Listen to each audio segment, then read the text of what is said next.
जो 11th topic है हमारे पास इंटरनेशनल लॉ के अंदर वो है स्टेट जुरिस्डिक्शन। स्टेट जुरिस्डिक्शन जो है ना वो एक अथॉरिटी ऑफ स्टेट है जो कि अपने मैटर्स को गवर्न करने के लिए उसके पास होती है with in its territory, with in its जो है ना डिफाइंड टेरिटरी। ठीक है, अब हम स्टेट जुरिस्डिक्शन की अगर डेफिनेशन करें तो ये है the legal authority of a state to exercise power over persons property and events within its territory as well as under certain circumstances outside its borders. ठीक है, एक ऐसी लीगल अथॉरिटी जो स्टेट को हासिल है to exercise power and over persons for property और events within its territory, अपनी टेरिटरी के अंदर पावर को पर्सनस के ऊपर एक्सरसाइज करने की जो अथॉरिटी है लीगल अथॉरिटी है, और कुछ सर्कमस्टेंसेस के अंदर ये जो अथॉरिटी है आउटसाइड द बॉर्डर भी जाती है, उसको हम कहते हैं ये स्टेट जुरिस्डिक्शन है। ठीक है, स्टेट जुरिस्डिक्शन को जो है ना डिफरेंट क्लासेस में और डिफरेंट टाइप्स में डिफाइन किया जा सकता है। पहली है territorial jurisdiction, the most widely recognised form of jurisdiction है, ये most wide form of jurisdiction है। ठीक है, यहाँ पे जो है ना स्टेट को अथॉरिटी हासिल होती है to legislate and force laws within its territorial boundaries, अपनी ही टेरिटोरियल बाउंड्रीज के जो है ना अंदर वो अपनी लेजिस्लेशन और लेजिस्लेशन के लिए और इन्फोर्समेंट ऑफ लॉ के लिए उसके पास अथॉरिटी मौजूद होती है। ठीक है, इसका जो प्रिंसिपल है ना वो ये है कि every state has the right to enforce its law against all persons and entities within its territory, कि हर स्टेट का ये हक है कि वो अपनी टेरिटरी के अंदर पर्सनस और एंटिटीज़ के अगेंस्ट जो है ना वो लॉज बना सके। ठीक है, नेक्स्ट हमारे पास है personal jurisdiction based on the national और रेजिडेंस ऑफ इंडिविजुअल्स। ठीक है, ये नेशनैलिटी और रेजिडेंस के हवाले से है ये पर्सनल जुरिस्डिक्शन जो है। स्टेट जो है ना वो जुरिस्डिक्शन लगा सकती है over national regardless of where the acts occurred. ठीक है, वो नेशनल्स के ऊपर जो है ना वो जुरिस्डिक्शन लगा सकती है, उसके ऊपर एक लीगल अथॉरिटी है कि उसके ऊपर जो है ना वो लगा सके उनके अगेंस्ट या उनके हक में जो है ना वो लॉस पास कर सके और उनको इन्फोर्स कर सके। ठीक है, नेक्स्ट हमारे पास है subject matter jurisdiction based on the nature of the legal issues involve. जब लीगल इश्यूज इन्वॉल्व होते हैं तो उसके ऊपर जो जुरिस्डिक्शन अप्लाई होती है वो होती है subject matter, just like including taxes, criminal activities, terrorism. ठीक है, इंटरनेशनल क्रिमिनल एक्टिविटीज़ ETC।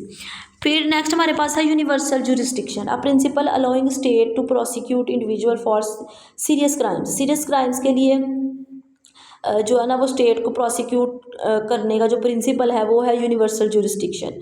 ये जो है ना इस चीज़ से रिगार्डलेस होता है कि where the crimes who was committed.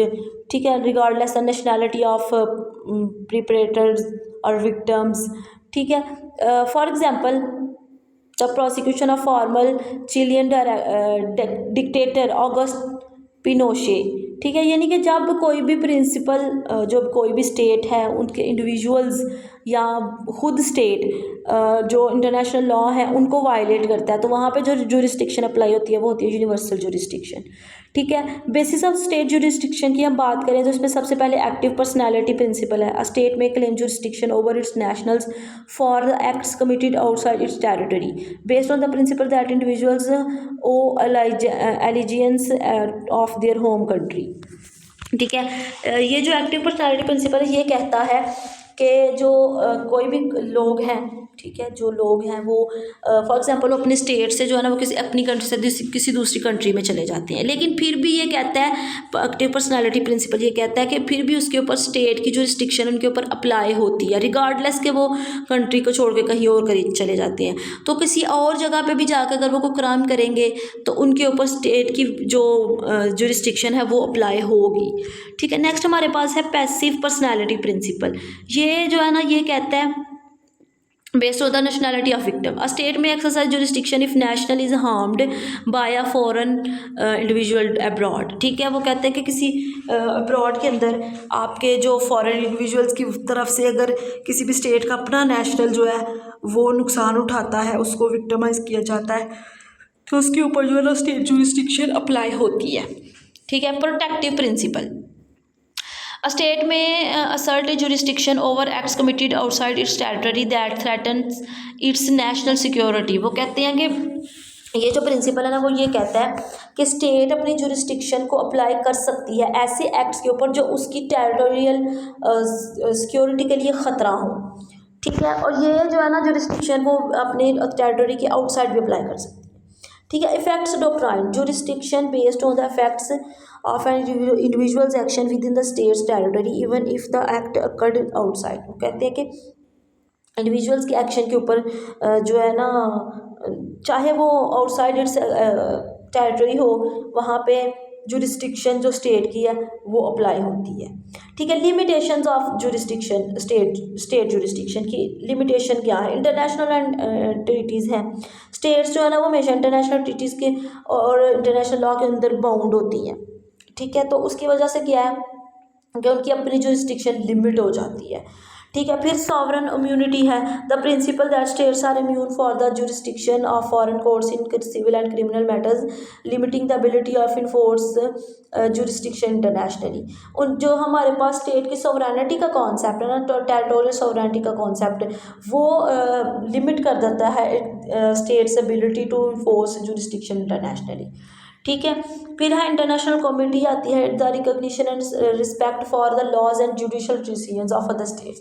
एक स्टेट को चाहिए कि जो दूसरे स्टेट के जो है ना वो जो जुडिशल प्रिंसिपल्स हैं, जुडिशल लॉज हैं, उनको रिकॉग्नाइज भी करे और रिस्पेक्ट भी दे, ठीक है। लेकिन फॉर सम रीजंस जो है ना वो स्टेट्स जो हैं वो दूसरे की जुरिस्डिक्शन डिसीजंस को एक्सेप्ट नहीं करते, रिस्पेक्ट नहीं देते, तो ये एक बड़ा चैलेंज हमारे पास स्टेट जुरिस्डिक्शन के लिए होता है। Jurisdictional disputes conflicts are arises when multiple states claim jurisdiction over the same matter. जब एक ही सेम मैटर के ऊपर डिफरेंट मल्टीपल स्टेट्स जो है ना वो जुरिस्डिक्शन क्लेम करें तो उसके नतीजे में क्या होता है, एक कॉन्फ्लिक्ट होता है जिसको हम जुरिस्डिक्शनल डिस्प्यूट कहते हैं, ठीक है। इसमें डिप्लोमेटिक निगोशिएशंस, इंटरनेशनल आर्बिट्रेशन ये सब आ जाते हैं, ठीक है, इंटरनेशनल कोर्ट ऑफ जस्टिस भी। नेक्स्ट हमारे पास है state jurisdiction in practice. State jurisdiction की प्रैक्टिस की जो है ना वो एग्जांपल्स इसमें केस लॉ है, कुछ लोटस केस है, एस्टैब्लिश दैट अ स्टेट में exercise jurisdiction over incidents involving it's national unless explicitly prohibited by international law. International law के ऊपर के जो प्रोहिबिशंस हैं उसके अलावा स्टेट जो है वो अपने जो इंडिविजुअल्स हैं, अपने नेशनल्स हैं, उनके एक्शन के लिए उनके ऊपर जुरिस्डिक्शन एक्सरसाइज कर सकती है। ये लोटस केस के 1927 में डिस्क्राइब किया गया था, ठीक है। करंट चैलेंजेस की हम बात करें तो जुरिस्डिक्शन को जो है ना करंट जो चैलेंजेस का सामने उसमें साइबर क्राइम्स हैं, इन्वायरमेंटल इशूज़ हैं, ग्लोबल टेररिज्म है, ETC, ठीक है। Future trends in state jurisdiction के अंदर फ्यूचर ट्रेंड्स क्या होने चाहिए, चूँकि हम जो है ना वो एक कम्प्लेक्स ग्लोबलाइजेशन के एरा में पढ़ रहे हैं, सो इसके लिए ज़रूरी है कि जुरिस्डिक्शन के जो है ना स्टैंडर्ड्स को इवॉल्व करना चाहिए, particular in the areas of cyber crimes and transactional issues like, ठीक है। और जो स्टेट जुरिस्डिक्शन है उसको ग्रेटर एम्फिसाइज करना चाहिए ऑन इंटरनेशनल कॉपरेशन, ठीक है, और कॉपरेशन और treaties to manage the jurisdictional claims and conflicts को मैनेज करने के लिए स्टेट्स को चाहिए कि वो ज़्यादा से ज़्यादा इंटरनेशनल कॉपरेशन और ट्रीटीज़ को के अंदर इन्वॉल्व हो। So that was about the state jurisdiction.